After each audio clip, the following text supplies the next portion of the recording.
Good evening, students. Welcome back to the class. Today we are starting a new chapter, chapter number 4, By the Hands of the Nature. What is landforms?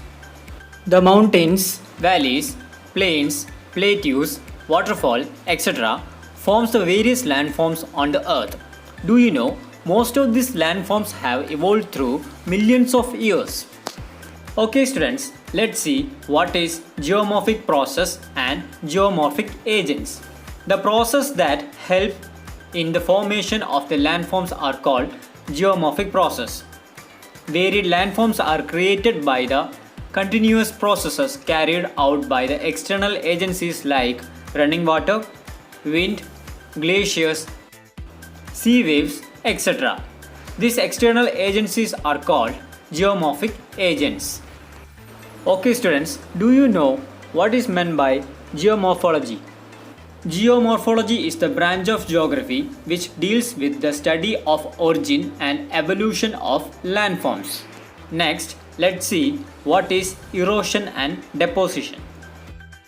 The transfer of rock particles formed by physical, chemical or biological weathering processes from one place to another by external agencies such as running water, wind, glaciers, sea waves, etc. This process is called erosion.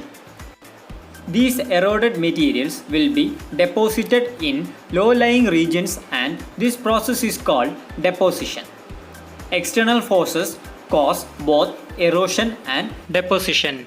The erosion and deposition carried out by external agencies creates varied landforms. For example, let's see this picture. If rainfall happens in this landform, the rainwater carries away the loose rock particles from elevated regions towards downwards and deposits in low-lying region. Therefore, new landforms were formed in eroded region and deposited region. Okay students, in this chapter, we will be studying about the landforms created by river, underground water, sea waves, wind and glacier. So let's study about the geomorphic agent, the river. Rivers originate from the springs at high altitudes. Rills formed by rainwater may join together to form streams. A river develops through the merging of numerous streams. The place of origin of a river is called source. The place at which the river gets discharges into the sea or to a water body is called river mouth. Let's see the factors determining the flow of a river. Factors determining the flow of a river are volume of water, rock structure, slope of the terrain and amount of sediments.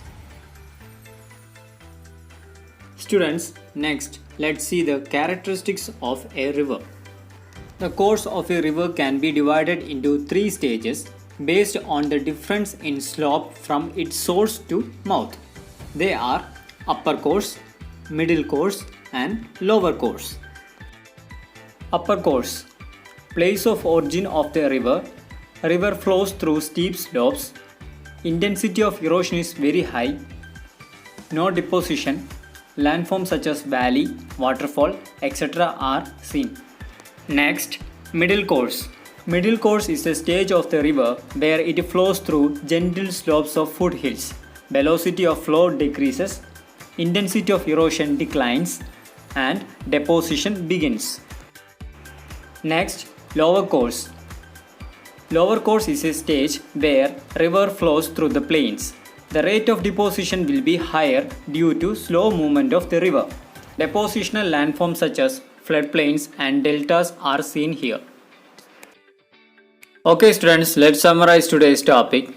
So today we have studied about the landforms. Landform means the mountains, valleys, plains, plateaus, waterfall, etc. forms various landforms on the earth's surface. And then we have seen the geomorphic process, the process that help in the formation of landforms. Then we have seen geomorphic agents, external agencies like running water, wind, glaciers and sea waves, etc. Then what is geomorphology? It is a branch of geography which deals with the study of origin and evolution of landforms. Then we have studied erosion and deposition. Erosion means the transfer of rock particles formed by weathering processes from one place to another by external agencies.